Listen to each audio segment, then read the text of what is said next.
Hey, what's up guys? Today's video we're going to be taking the Dodge Dakota for a test drive for you guys. I know we've been doing a lot of work on it and I want to show you guys how it's working. I took it for a quick spin and I did have to fix one thing before I made this video. So we ended up changing out all the bushings. So every bushing on the truck pretty much is converted to polyurethane. So we have energy suspension bushings in the front, the rear, and I have videos on all that, so I'll link them down below or above here so you guys can check those out. And we just finished putting in the Belltech street performance shocks front and rear, which I also have videos on. And I took it for a quick spin and it was still squeaking, but me and Jonathan ended up finding out because before there was some squeaks coming out of the front end, and I wanted to just get rid of that because I wanted to kind of make this truck, you know, sound good, not squeaky, and you know, sound like crap going down the road. But what was happening is when we took the tailgate off when we went to the racetrack, there's these little bushings that are in here, and it looks like I lost one of them because you can see this one I had to replace on this side. This side was squeaking real bad, so I just stole it from that side, and at least it seems like it's not squeaking anymore, because before when you did this there was a ton of squeaking. So that's my little test for you guys, but I'm gonna jump in. We'll take it for a drive. It's super hot out today, but I'll show you guys what it's like, and then I'll also talk about what's gonna be next on this thing. Here she is, boys. It's about 100 degrees out today, so definitely these are the days that I wish we had kept the AC, but it is what it is. She runs good, and hopefully you guys can hear me. And that's the other thing I want to talk about too, is I know I said we have a cam on the way, but we also need to do something with this exhaust because it's so loud and it has a bunch of exhaust leaks right now. So that's going to be the next thing we're going to try to work on. Okay, so we're in the Dakota. Hopefully you guys can hear me. Maybe I'll put the windows up, see if I can sweat in here. So after fixing that stupid little tailgate thing, you guys, this thing drives awesome now. So it actually drives really well. It doesn't, well, I shouldn't say that. Let me back up for a second. It doesn't make any more squeak noises, but I do need to get an alignment on it from changing the ride height on it and not getting alignment that time, and then changing the power steering rack, which we also have a video on, but that goes way back, like months and months ago. But we never got an alignment just because I knew I was going to continue to do stuff that would mess with the alignment. So it rides really good, you guys. So as far as the tracking, you know, the steering itself, that still needs to be adjusted. We need alignment, but as far as it actually like, you know, driving smooth and all that stuff, it drives 100 times better. So there's no squeaks. We don't have any issues that way now, other than the tailgate, which I figured out. So I was a little bit worried that it was something else squeaking, but it wasn't. So that's good news there. And as far as the shocks themselves, just so you guys know this, I'll put this into perspective. So before, if I were to hit a bump in the truck, it would bounce and you would feel physically, because I don't have rear bump stops installed just yet on the back after lowering it, but you would actually feel the axle smack and kiss the frame. Sounds bad, but I mean, that's what it was. You would hear it and you would feel it hitting. So you would feel the axle actually touching the frame, which is why a lot of guys go with a C-notch kit, which if you guys don't know what C-notch kit is, it's essentially a C that you're cutting out of the frame to allow your axle to travel up higher when you lower the vehicle. So C-notch kit comes with brackets to reinforce that cut that you make in the frame, but that's what it does. So I was thinking that I would just ultimately have to go with the C-notch kit, but what I want to update you guys on now is when you actually, you know, right now when you actually hit a bump, even though I don't have bump stops on, I don't feel it smacking the frame. So the axle's not hitting the frame right now when you hit a large bump. So before you would hear it, it would bounce, it would smack, but it's not doing that right now. So I think that's a good update for you guys.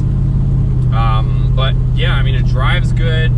There's no squeaks. I mean, this thing is a 20-year-old vehicle, and it's, you know, it rides firm. Don't get me wrong. Like, you can probably see me bouncing around a little bit here, but it rides good. I mean, the truck is lowered. It feels firm. I mean, I'm not going to try and, you know, take a corner at 1,000,000 miles an hour right now, but it handles pretty good.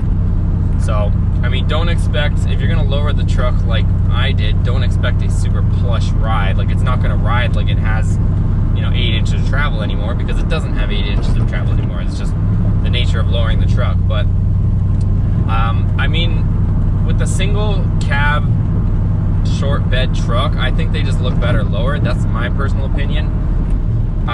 You know, if I was gonna get a full size, like a regular truck, then yeah, I would keep it normal height. But I think this, for this little sport truck type look, I think it's the way to go. Man, is it ever hot in here. You guys are gonna probably see some sweat rolling off my head here in a second, but I don't know, we'll see. The reason why we took the AC out of the truck was to be able to fit the intercooler for the supercharger. Right now it's just naturally aspirated while we, you know, get some stuff done. And also, not to bring up the whole, you know, worldwide situation, but I really don't want to be spending a ton of money right now or putting myself in an awkward, you know, financial position. So I'm doing some mods. We obviously still have a ton of work to do, but I'm trying to make do with the parts and everything that I have right now.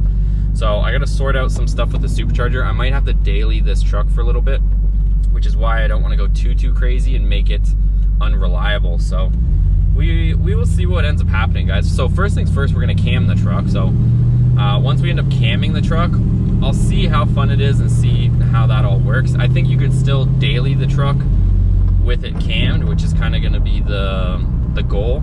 And then hopefully, I gotta crack a window. I'm roasting you guys. Whew, she is toasty in here, boys. Hopefully, what my plan is, do I even have a fan right now?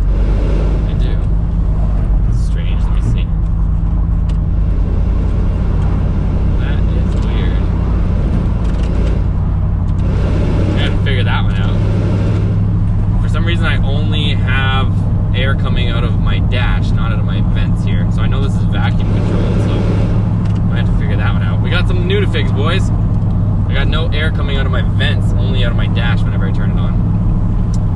Yeah, so going back to what I was saying though, is we might end up dailying this for a little bit until I get everything sorted out financially and whatnot, and I kind of know where things are gonna go. I still have a ton of mods to do, so it's still gonna be fun. Still have the throttle body to do, still have the intake manifold to do, still have the tune to put on, all that stuff, and then we can go to the track and see how it performs that way. So that's kind of the tentative plan, and we will be adding boost. Obviously, you know, Boost to Motorsports, we're gonna add boost to this. I just have to sort out a few things. I want to get this truck solid this time before we add boost. Last time we kind of just got the truck, threw a supercharger on it, and we found out what the results of that were. So I want to, you know, run everything through its paces first, get the rest of the chassis and the truck sorted out like we're doing. We got all the suspension sorted out. We pretty much replaced everything on the whole truck. So now we have a solid foundation to actually add some power to it, right? So I think that's the better approach. And even with that being said, I still have to fix the transmission leak. So that's the other thing we got to fix on this. I believe it's just the pan gasket, because I've changed almost everything else and it appears to be just coming from around the pan. So I've got a OEM pan that we might have to throw on. So I was talking to Whatever It Takes Transmissions, and they said that some aftermarket pans can leak a little bit. So I've got 2 different style gaskets to try on the transmission pan, and then I also am going to try a different pan if I need to. So I have all those options. I got the fluid, everything ready to go. We just got to find the time now. So, but I think as far as priorities go, I mean, the transmission leaking is, you know, somewhat of a priority for sure. Don't get me wrong. But what I do want to do is get the exhaust fix on this thing so it's not so annoying.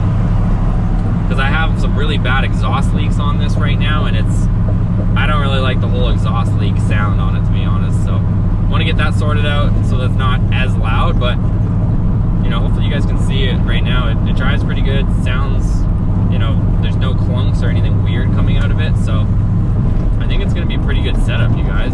Like right now I'm hitting a bunch of rough road, and I'll spin this camera around and show you the stuff we're running over, and it's taking it. All right, so here's what it looks like as far as the road surface. I mean, you got all these little cracks. I don't know what the heck that thing is. Oh, it's just different colored stuff on the road. But yeah, I mean, it's got all these little surface cracks in it, and it's handling it. It's just cruising along. I'm not bouncing out of my seat over here.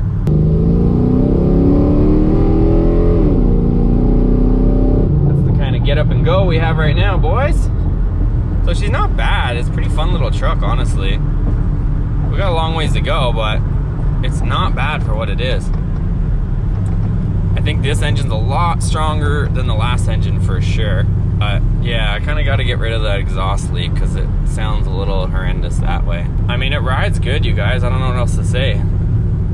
I mean, it's plush, it's not bouncy. It's definitely firm, don't get me wrong. It's not, like I said, it doesn't have a ton of travel, so it's going to be, you know, a little bit stiffer for sure. But I mean, it's definitely comfortable now and doesn't have all the noises. One noise I do have to figure out is the actual steering column has, I must have some sort of joint or something in it that has, you know, worn out over time, because if I go like that, well, it's probably not a good representation, but there's something you can actually hear in the steering column. It feels like it sounds like it's inside the actual truck because it's got some play.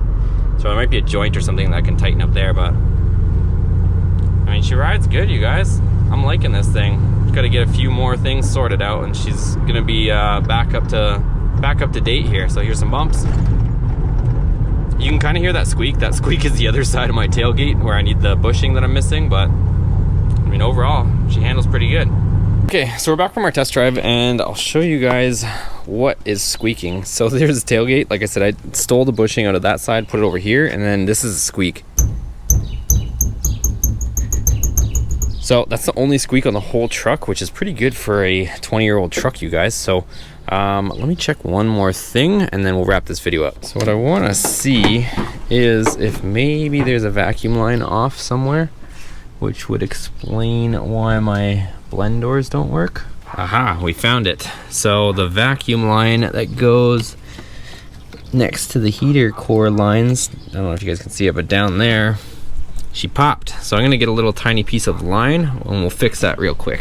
So my original idea was just to get a piece of hose and slide it over the top, but I don't seem to have that small a hose. So I might have to go to the store and get one, but I think I'm just gonna get a small enough hose that I can slide it over each end, since it looks like maybe it got caught or something when we were changing the engine or pulling out the engine, or I can just order a new line, but then I gotta do it inside. So the broken half is over here, so, but yeah, that's not a big deal, you guys. That should be fairly easy to fix. So other than that, everyone keeps asking if this is keeping the engine cool, and the answer is yes. So I haven't had any issues with overheating or anything like that. Actually, it runs extremely cool. It's about 100 degrees out right now, and the temperature is way low. We got the 180 degree thermostat in this thing, and everything's working beautifully. So this is the setup right now. Throttle body on the way, like I said, you guys, and then we will also do the different intake manifold, but we're gonna save that for when we actually take off the kegger probably and do the cam. I think I'm gonna take the kegger off. The one thing that's gonna be nice about doing the cam is we don't have the AC condenser, and we just have to take the rad out of the way, and look, we're clear shot right through the front of the truck, so that won't be too bad. But taking off the whole front of the engine is gonna be a bit of work, but that's about it, you guys. All right, so thanks for watching, you guys. I hope you enjoyed this video and update on the Dakota. So we do have a lot more on the way, so make sure you are subscribed to this channel. Also check out our other channel. We have multiple channels right now. We're posting content pretty much daily on all of them, so make sure you're subscribed to all of them. I'll link those down below and also in the comments. You guys can check out the other channel. I'll link it everywhere so you guys can find it. Thanks for your support, guys. We have a lot of projects on the way. Like I said, this is gonna get cammed next, and we still have a bunch of stuff. We still have the Viper build, which is coming very shortly. So once we hit 50K on the main Boosted Motorsports channel, I will launch and announce the build that's on the Viper. I already have all the parts for that. We're gonna get this thing cooking, and we're gonna get the S2000 wrapped here shortly. We have a ton of content on the way, you guys. So thanks again for your support. See you on the next video.